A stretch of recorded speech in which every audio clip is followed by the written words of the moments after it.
Vampire Coast, Black Bible number 3, all about traits.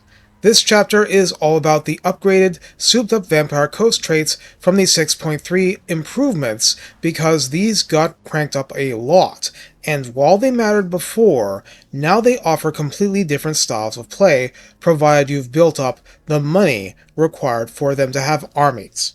Let's start with a bang. Firestarter lords gain loyalty from raising settlements, not sacking them, and from winning siege battles, and yes, minor settlement battles of any kind count as siege battles, at least as far as I've seen. So winning such battles and raising is a twofer. Moreover, the Lord can attack a major settlement without siege engines and creates a couple of breaches in walls just by existing. Here, I had Brute as well for extra loyalty after winning battles generally. I don't want to run my mouth on if this bonus 33% attrition affects a garrison, but a garrisoned army? Absolutely. It takes 3 pips for Chaos Lords to get 40% to this like we covered for Marauder Chieftains.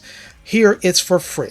The Firestarter Lord does not need to be the one doing the siege to get this benefit for you, reducing the time before a garrison is wiped out by attrition alone. For battle, the entire army becomes Flaming Attack, which was very rare in the faction before, and creates Explosion Radius plus 15% in the army, which should affect abilities too, but definitely applies to bombers and mortars. This is not Chaos Dwarf safe, but has some real amazing potential against certain factions like Norska.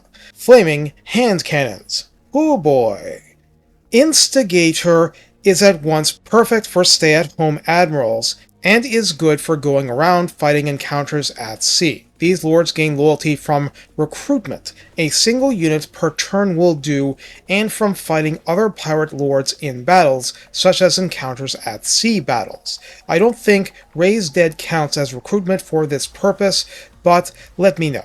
Here I had Mastermind for reduced loyalty drop. What's definitely consistent? Recruit rank +1 for all units in army, so this is a candidate for blue line boosts. Inspired Assault 2 as a bound ability for charge bonus +60% and melee attack +24 for 1 unit at a time, 100 meter range, 42-second duration, 90-second cooldown. Slap this on a monster unit and laugh. Also, unit experience +25% for the entire army. This means he counts as a training hero, i.e. a gunnery wight, with no additional pips, but there's no reason it can't be used with a gunnery wight. A percentage gain means you need battles to use this, but that's what you want. You want battles. Smuggler gains loyalty from building pirate coves. In other words, it's hard to keep loyalty up if you're not creating coves with a fleet admiral. What's crazy about this trait is that it obliterates diplomatic penalties for trespassing. In addition, the Lord can use Lightning Strike when reinforcements are available, and if they aren't, what's the point, okay? Without any pips in the skill tree. Also, income from local region +8%, which is nice, but that loyalty issue is still there. Of course, Share the Spoils commandment might help. Intrigant gains loyalty from ambush and lightning strike battles. For the latter, this lord doesn't have a lightning strike auto power. The lord provides +20% missile strength during ambushes, which is stupidly huge. He also provides melee attack +12 for the entire army during ambushes. He has stalk for himself in battle, or rather I should say she here because this is a pistol lass, and if you put snipe on her, well, pistol range may not make that useful, but at least it's a thought. Finally, +25% ambush success chance for free. Plunderer gains loyalty from sacking and raiding. Income from raiding is +20%, that's nice and all.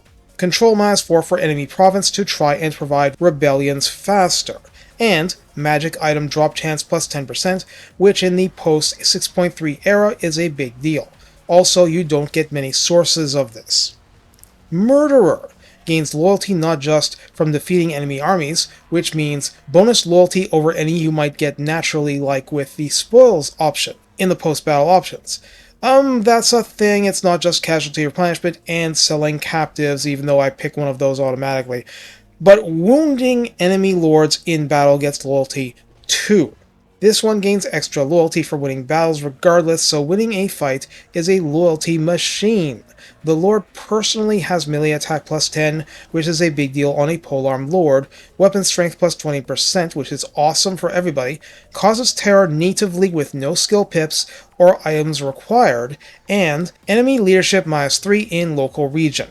Coast doesn't have infinite sources of this, so one more can help put the thumb on the scales.